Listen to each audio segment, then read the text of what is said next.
Hello everyone, it's your Ingeniero Super and welcome back to my channel. And today, tag-ulan na naman.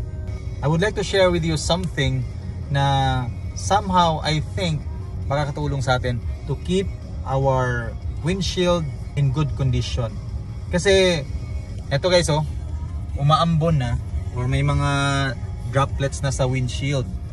Number one na ginagawa natin pag nababasa na yung windshield is we click the windshield wipers para mawala yung droplets at para maging clear yung vision natin. But here's a tip guys, especially pag kakalabas mo lang sa bahay and sabihin natin na never nabasa pa yung kotse mo. So ang mangyayari niyan is yung windshield mo is merong existing na dust or mga small particles na mga muds from your previous trip or even while nakatambay siya sa bahay. So pag hindi pa siya ganun kabasa at nag-wipers ka na, magkakause yan ng hairline scratches, which is somehow, some of it will be unnoticeable for the first time, pero eventually it will cause a scratch sa windshield natin.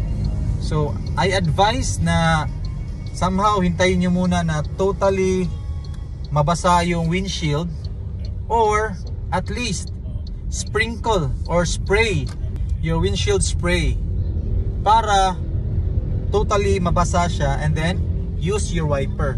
Katulad nito, medyo marami-rami na yan pero hindi ko pa siya ginagamit para ma-soak yung dust and hindi siya mag-cause ng hairline scratches.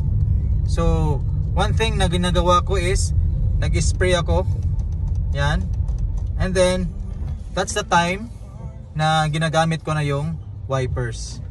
So from now on, pwede ko nang gamitin anytime during this journey yung wipers ko. And meron kang sinusundan na kotse or motor na may mga splashes galing sa gulong nila, try to spray again and then before you use the wipers. So ayan guys, that's my konting tip para ma-maintain natin yung windshield natin. So that's it. Thank you for watching. It's your Ingeniero Super. God bless, stay safe, drive safe.